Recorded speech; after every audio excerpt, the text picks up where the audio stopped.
The human ear is made up of three parts: the outer, middle, and inner ear.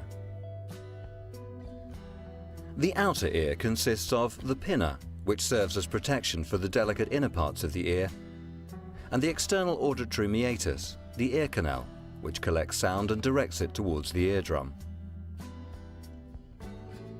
The shape of the pinna also helps to detect where sounds are coming from in the vertical plane, that is, from above or below the ear. The middle ear is an air-filled cavity located in the temporal area of the skull. It consists of the eardrum, the tympanic membrane, the ossicles, and the eustachian tube. The tympanic membrane is concave with an area of between 60 and 90 millimeters and an average thickness of just 0.07 of a millimeter, and it has a very rich blood supply. Sound waves enter the ear canal and strike the tympanic membrane, setting it in motion. The louder the sound, the more the membrane moves. The middle ear also contains three small bones, known as the ossicles. These are connected in a chain across the middle ear, from the tympanic membrane to the entrance of the cochlea, called the oval window. The ossicles are called the malleus, the hammer, the incus, the anvil, and the stapes, the stirrup.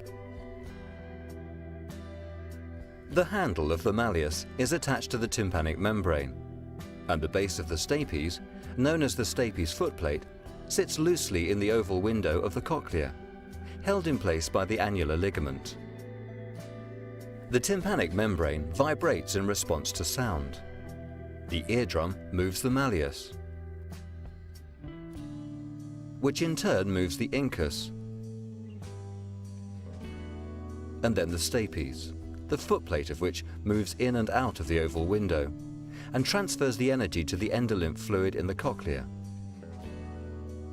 The inner ear has two distinct portions: the vestibular portion, concerned with balance, and the auditory portion, the cochlea, which is concerned with hearing.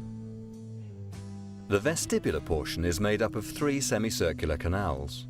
Each canal has a swelling at one end, the ampulla, and two membranous sacs, the utricle and the saccule. These contain fluid and sensory cells, which move in response to head movements and travel to indicate the body's status. The vestibular system works in conjunction with the eyes and the receptor cells in the joints of the body to continuously maintain our balance. The cochlea appears as a coiled tube in the shape of a snail shell, with between 2.5 and 2 3/4 turns. It is wrapped around the acoustic portion of the auditory nerve. If we were to unravel the cochlea, it would be about 35 to 40 millimeters long.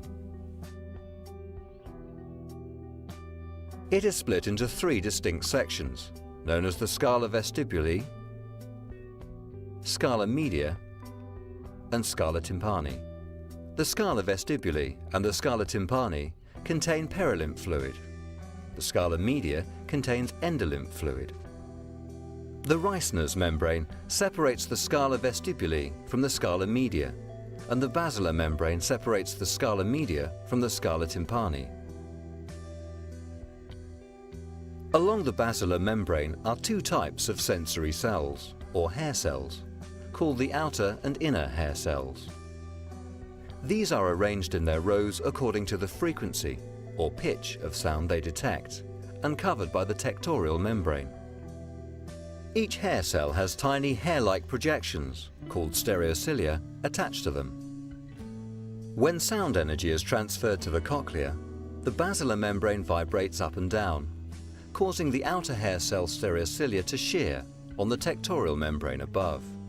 This shearing action causes the stereocilia to bend, which opens the ion gates, leading to chemical changes and a resulting electrical charge inside their cells. These charges make a neural impulse, which travels along the auditory nerve to the brain and which is interpreted as sound. This complex mix of physical, chemical, and mechanical processes occurs almost instantaneously and creates our perceptions of the sounds we hear in everyday life.